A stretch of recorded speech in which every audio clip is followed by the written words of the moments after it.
In today's episode, I'm joined by Dr. Walter Strickland, who works as a professor in a predominantly white Southern Baptist seminary. He is going to share with us his desire to build bridges, as well as different ways he's experienced resistance as a minority in white evangelical spaces. Dr. Strickland is making huge investments so that the next generation will have more opportunities to see biblical theology alongside the Black experience. I think you will really enjoy hearing him share why he stays and how his calling impacts his decision. I'm excited to welcome Dr. Strickland to today's episode of Why I Stay series here on Where Life Exists. Welcome to a podcast about disciple making in the public square, where we talk about everyday issues from a biblical and balanced perspective. This is Where Life Exists. This is Where Life Exists, where we talk about everyday issues from a biblical and balanced perspective. I am here with Dr. Walter Strickland. What's up, Doc? How are you doing? Hey, man, I'm doing well. Thanks for having me again. Yes, it is good to be with you. This is definitely 2020. This is 2020. Like, you can't even say, like, I'm tired of trying to describe it. This is just 2020, you know, and with 2020 has brought all different types of challenges, all different types of things. And one of the latest has been this issue of evangelicalism and, you know, the exodus. There was an article in the New York Times around in 2016 talking about the mass exodus of evangelical, you know, blacks from leaving from white evangelicalism. And it seems like that pressure, that tension is on us today. But there's a group of us that have decided to stay. And this is really what we want to get a chance to talk about today. So thanks for jumping in and giving your, you know, input and giving a part of your story in it. Yeah, man. And so it's just good to be here to speak to such an important issue. Yeah. So tell us a little bit about your call to ministry and how you ended up being a part of a white evangelical organization. Yeah, so I grew up, as far as this, my whole story, I think, helps me couch how I ended up here at Southeastern Seminary. So grew up, was born in Chicago, lived on the South Side, going into first grade. You know, I went from a monocultural experience. It was, you know, pretty much all Black. From school to church to everything. And then I went to Southern California because my dad had a transfer of his job. And really, man, when I was there, you know, the classes I was in at school, they were quarter white, quarter Black, quarter Hispanic, quarter everybody else. And so it was very, very diverse. It's kind of like the melting pot of the melting pot, but we kept our cultural integrity, if you will. And so when I was there, it was a very multicultural experience, but I remember early on in our time there, we did what every good Christian family did, and we tried to find a church. And so my dad, he was either on the radio or something, and he heard, you know, somebody preaching or teaching or something like that. He says, hey, it seemed like those guys are our kind of guys. They love the Bible. So we show up at this church on Sunday, and I look around, and I'm like, we're the only Black faces in the room. And I was like, okay, we probably aren't going to leave because we're not against, you know, white folks, but I figured, okay, next week we're going to go somewhere else. Mm-hmm. And so the next week we get in the car for church, and mind you, I'm like 6 years old at the time. You know, we get in the car the next week, and I assumed we were going somewhere else, but we ended up at this same church. You know, fast forward to the next Saturday night. You know, my dad was like, hey, you know, church tomorrow, everybody be ready at this time. And so, and then either me or my sister spouted off, hey, you know, I know we're not going to that church we went to last week, you know, and my dad was like, why? Well, because there's only white people there. And so he looks at me and my sisters and he says, everybody sit on the couch. And so my mom, my sisters and I sat on the couch and he says, look, these people are our people. They love the word of God. They share the gospel and they're making Jesus Christ known, you know, around the world through missions and whatever like that. And so he says, the Stricklands are going to get up at this time, be in the car at this time, and we're going to this church. And so, and even though it was kind of light outside still kind of early in the evening, he said, everybody get up and go to your rooms, you know, so he just kind of was like, we're done, you know? So, and my dad is a gentle leader, strong leader, very consistent. And that's one of the few times where he really kind of put his foot down and said, hey, this is what we value as a family. This is our primary identity in Jesus as Christ followers, as, you know, those who are on mission for him. So all I had to say, as I had that multicultural experience at church and in my neighborhood, we went to this predominantly white church. Actually, it was pretty much an all white church until we got there. And then so I grew up with this interaction that was very diverse in and of itself. Fast forward to high school, the Lord ends up using an injury in sports that ended what was going to be a mid-major D1 college basketball career. Through that, He calls me to ministry. I ended up going to school in Ohio, in the cornfields of Ohio, another monocultural experience where I was like an extreme minority there in college. Then came down to the South to come to Southeastern Seminary, where I did some seminary work in preparation for my calling to go and serve in ministry. Then ended up doing a PhD in Scotland, so got some other cultural experience there after being in the South. So all I'm trying to say is that my own calling is wrapped up in the Lord taking me from the south side of Chicago to Southern California to the cornfields of Ohio to the South to an international experience. And I think through that, God let me see the beauty of a variety of cultures and experience the goodness of them, but also being able to sort of eat the meat and spit out the bones, because I know none of those cultures are perfect, yet I saw the beauty in them because of God's grace to me. So now that I'm in ministry, I'm able to be in a spot like this because I really am able to see something good here, yet not being fooled that it's, perfect. Right. So was it ever the next, was it always just the next logical step? Or was there a time where you said, I am intentionally moving into or being called to kind of white evangelical spaces?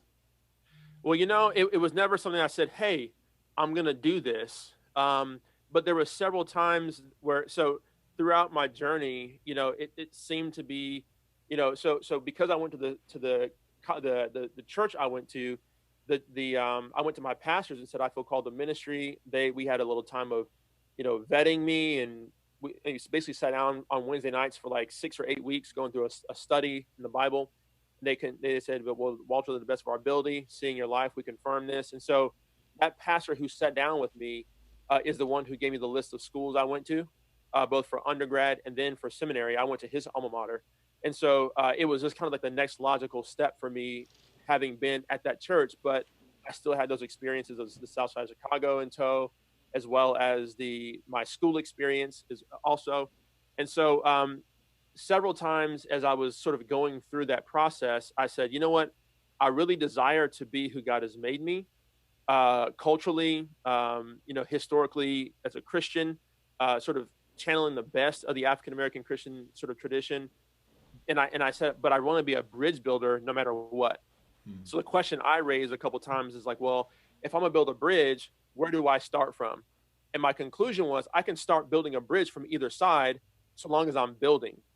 Does that make sense? Yeah. And so I was like, well, I really want to serve my own people, so to speak, my kinsmen in the flesh, to use that sort of, Paul language. But I said, but I seem to be given some favor in these spaces that I'm in right now to build those bridges. And so as long as the Lord gives me favor and the opportunity to do work over here that I think is productive, I'm going to remain and build those bridges. And so, and if it ever came to the point where I felt like it was a true stalemate, I would go and minister to those who I identify with, ethnically speaking. So that's a question that came along several times throughout my own journey, but the Lord has kept showing me, okay, Walter, there are spaces within evangelicalism, predominantly white evangelicalism, where moves can be made. Yeah. So, okay, you talked about that. So why did you initially join the SBC specifically? Was that, and why did you join SBC specifically? Yeah, so that church in California was SBC. Okay. And so I grew up in an SBC church, but I didn't know what the SBC was. I did know that I was going to church camps. I did know I was going to youth conferences. I knew I was going to all these things. We would do work with migrant farm workers and refugees. I didn't know that was through the SBC. So a lot of my Christian experience growing up was actually very much intertwined with the SBC. And I appreciated that stuff, but I didn't know what it was. Okay. So then it I was go. just like you realized that you were in water. And it was just like, oh, this water's called SBC, and then you just kind of Exactly. Yeah. stayed in the water. Yeah. And then so when I went to seminary is when I figured out, oh, snap, this is all a part of this thing called the SBC. I figured out what the doctrine was. I figured out how it worked. I figured out, oh, okay, this is actually a good thing. It has some things we got to work on, but it seems like as Baptists, like any Christian who puts their hand to the plow can actually work on it. Yeah. And I said, well, I'm going to keep working on it, and, as long as the Lord gives me grace to do so. And so God has given you grace. You have risen up in leadership within the SBC. Let me ask you this. What is the most challenging thing that you have had being like ministering in majority white spaces? Yeah. And so the kind of like I was saying before, as long as the Lord allows me a place where I can be productive and I can see fruit being born from not only this general gospel ministry, but also the gospel applied to specific areas that plague African Americans and our relationality with our brothers and sisters in Christ. As long as I can see fruit in some spaces, then I'll stay. One of the challenging things is that I haven't seen fruit in all spaces, and even more than that, I've experienced resistance, even questions about my own doctrinal fidelity, because I'm asking questions that are very pertinent to a group that haven't been able to ask questions within white evangelicalism, and because I'm asking questions that are similar to those who have been labeled as unorthodox, perhaps, about how the gospel relates to redemptively to social, cultural issues, about what political issues I have to deal with very acutely, trying to apply the gospel to those because of my inquiry into those things, and because of just having read broadly. Sometimes people take that as a license to say that I'm outside the bounds of orthodoxy, and that's just hurtful, because it's false. I mean, I was elected to the faculty at Southeastern Seminary. I signed the Baptist Faith and Message 2000 enthusiastically. I'm very comfortable with it. I'm grateful to be at a school where we have the four confessions that we have, and so I would say that being called into question because I'm grappling with the gospel with sometimes a different set of issues than the average SBCer, that's been hard. And then so the pushback has been just difficult to understand, because it's not really based on a lot of grounding. So being sometimes in these spaces where you feel like the only and not really able to connect, and you're getting this pushback and all of that, and you're having to defend, do you feel the sense of that you have to kind of represent a whole ethnicity, or you can be Walter Strickland? I mean, and I say that partly because, I mean, I know that you've written books, you've created a lot of writing around this. Like, are those books to educate the majority culture, or like who are those books targeted towards? Yeah. And there's kind of like two questions in there. First, do I feel like I have to represent more than just me in places I go? Yes. I feel as if, because there are not a number of African American PhDs in our seminaries, I feel like that whatever I do is going to reflect on anybody else who tries to pursue this path, or other pastors who are in the SBC who are not even affiliated with me at all, who are African American. I feel like my activity is either going to help them, or it could make their journey harder, because of the activity that I do. And so those books hopefully will begin to clarify a lot of the misunderstandings and even assumptions that we've had circling around the SBC about what it means to come together, the realities of reconciling, the realities that of systemic issues that we're facing. How do we engage those as a gospel people? I mean, so I'm trying to cast a broad net, giving persons of color the language to articulate the angst that we often feel, and then also giving some clarity to issues that many evangelicals haven't really had to grapple with from a clear biblical perspective, at least to the best of my ability. Yeah, that's why we call you Dr. Walter Strickland. So what books have you written? Like, because I know I read one of them. How many have you written though? Yeah, I kind of don't know. And so in the summer, You just write so many books. Yeah. Well, because there's contributions to books and there's this and that. So I edited a book that I've written. I wrote a good bit in that came out over the summer. It's called "For God to Love the World: A Blueprint for Kingdom Diversity." I co-edited that with Dayton Hartman, who's a pastor here in North Carolina. Has a bunch of people in it. We actually edited the book as opposed to co-authoring the book because we wanted that spirit of mutuality to be manifest in the structure of the book itself. I wrote a book called Every Waking Hour that has to do with work and vocation for Christians. And so if you're just in a job as a Christian, how do I leverage this for the glory of God and not just, beyond just tithing and having a Bible study at work, which are good things, but it's more than that. And then I republished a book called Plain Theology for Plain People that was originally published by Charles Octavius Booth, who was born a slave, published this systematic theology in 1890. And really the reason why I did that book and put it back out is because oftentimes there's this question about where have African Americans been theologically? And the answer has been, we've been Orthodox, and so that book is one that just is the proof in the pudding. It's the receipts for that claim, along with two other books I'm working on right now. One's a historical theology of the African American tradition, and another one is a reader of the African American tradition, which is going to have like 165 primary sources dating back to 350 years, demonstrating where African Americans have been theologically. And so I've written some other chapters of books and stuff like that here and there. One in removing the standard racism from the SBC, some really nerdy academic type stuff as well. But by God's grace, I'm trying to leave people with a written legacy that I wish I had as a seminarian to begin to draw upon to formulate big theological ideas that are useful for all of God's people and not just a particular segment of God's people. Yeah, that's powerful. And I know we do need more of that. So I really appreciate your investment in that way. One last question. Why do you stay? Man, this is the one that is close to my heart, man. And so when you ask that question right now, it's pretty heavy. I have to lean upon my answer right now a lot, but it's a couple fold. One, I do think that God put me in places in my maturation from being on the south side of Chicago as a young boy, growing up in California, having had the time in Ohio, then in the South. And then, I think God has actually developed me for doing this kind of work. I actually do believe that there are people out there. So I don't think everyone has to be in a white evangelical space who's a minority, but I do think that there are people that God is sort of shaping to really be able to do work like this. And so I do think that's the case.